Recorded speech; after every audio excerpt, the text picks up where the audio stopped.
I overheard my sister and our mutual friends talking about how I'm not good enough for my boyfriend. They don't know I heard, and now I feel completely lost. My sister, 25F, and these friends are the people I consider closest to me. I, 23F, love them so much, I even once tried to donate a kidney for one of them. So, hearing what they truly think about me broke my heart. My boyfriend, 25M, is an amazing person. He's kind, funny, incredibly smart, and honestly looks like a model. He's also asexual, which has never been an issue between us.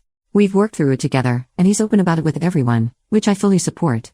Last week, he and I were supposed to hang out, but he got called into work after just half an hour.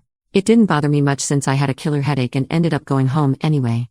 My sister and I live together to save money, and we're stuck in a lease for another year, so I feel completely trapped. After I got home that night, I closed my bedroom door, turned out the lights, and took a nap.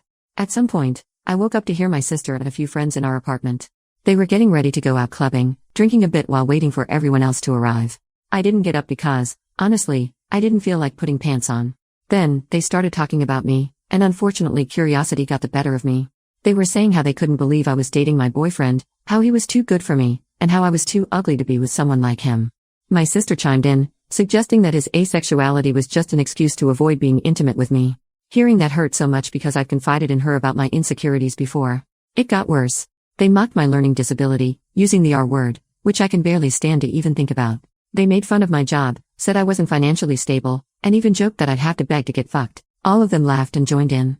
By that point, I was crying quietly in my room. I felt so hurt. After they left, I just stayed in bed, numb and unsure what to do. Since then, I've tried to avoid them, getting up early, staying out late, or spending time at my boyfriend's place. I've been answering their messages but in a colder and more distant way. I know I need to talk to them, even if it's just to say goodbye. But right now, I feel too ashamed and hurt to even open my mouth. My boyfriend has noticed something's wrong and he's worried, but I can't shake off what they said. Even though I know my boyfriend really is asexual and cares for me, their words have made me feel like I'm not worthy of being with him. My sister has always been my best friend. I've shared with her how insecure I feel, how I sometimes feel too ugly and stupid to deserve him. I even showed her our messages and confided in her about his asexuality. The fact that she could say these things behind my back and that none of my friends stood up for me, it hurts more than I can put into words. I don't know what to do. Maybe I could break the lease, even though it would be expensive. I don't know how to explain it to them, though, or how I could ever face them again. I'm not even sure if I should tell my boyfriend what happened. Edit to add, I can't thank everyone enough for all the support and advice. Seeing so many people take the time to offer help has truly made this heartbreak a bit easier to bear. I'm planning to talk with my boyfriend tomorrow when we're at his place. I think I might just show him this post. Edit to, again, thank you all so much. I've been overwhelmed by the kindness from strangers on the internet, and it's helped me feel less alone in all this. I really need to get some sleep now, but I'll be back tomorrow to respond to more of the comments. Thank you, everyone. Update, 10 days later. Hey everyone, first off, I just want to thank you all for the messages and comments on my last post. The support honestly helped me get out of bed and face the day. I ended up showing my boyfriend the post because I just couldn't find the right words to explain it all. He was sad and disappointed, but as an asexual person, he's dealt with his fair share of ignorance and harsh comments, so he understood. Mostly, he felt angry on my behalf and agreed with a lot of the advice, especially that I should confront my sister. We decided a letter would be the best way since I often write letters for different occasions, and it felt less confrontational but still meaningful. Writing it was one of the hardest things I've ever done. I kept it simple and direct, telling her I'd overheard what she and our friends said about me. I told her I was willing to work on our relationship, but I needed some distance to process everything. I also talked to our landlord, who's actually a lovely woman, and she had no issue with breaking the lease. I offered to help find a replacement, but she already had someone lined up, so it worked out. My plan was to pack and leave the letter on my sister's bed, but she came home early and caught me in the middle of it. I decided to just go for it and told her outright that I'd overheard everything they said about me, that I wasn't good enough, the names they called me. At first, she tried to deny it, but I wasn't having any of that.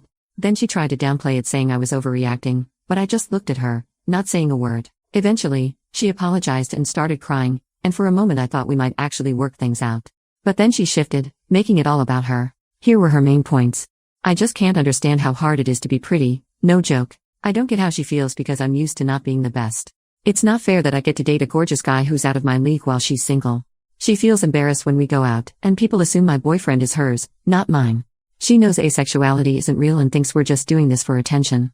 I just froze. I wish I had something to say, but I was too stunned to speak. She then said she needed to go out to recover from our traumatic conversation and left. I just finished packing, left the letter on her bed, and moved out. Right now, I'm staying with my boyfriend while I look for a room closer to work. I also wrote letters to my friends and sent them out before blocking them on all social media and contacts. I'm sure they'll find a way to reproach me since we work near each other, but honestly, I don't care. On top of all this, I had dinner with my parents last Friday. I told them an edited version of what happened, leaving out anything about my intimate life, and explained that I broke the lease and cut ties with my friends. Their reaction? They said I shouldn't be angry because it's true, and that when they first met my boyfriend, they thought I was playing a prank. My dad even said I was being selfish for breaking the lease and betraying my sister's trust because you don't do that to family. Since then, I've been ignoring them, my sister included. I'm okay, honestly just more tired than anything else. Relevant comments.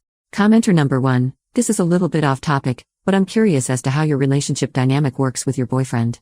I don't know too much about asexuality / you mentioned you have a disability, so if it isn't too personal for me to ask, how does your relationship work? How do you go about an intimate life?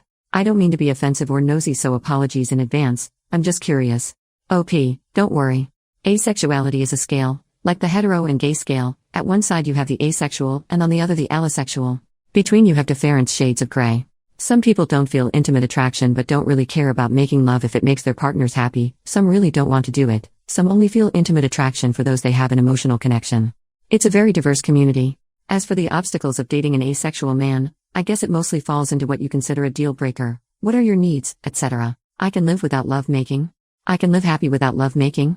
Again, it's about compromise. There are other things in my relationship that are more important to me than love making and they are being met, so I'm happy. I guess it just goes down to, if you can't date someone without love making, that's okay. If you can, that's okay too. The only wrong thing is to start shitting rules.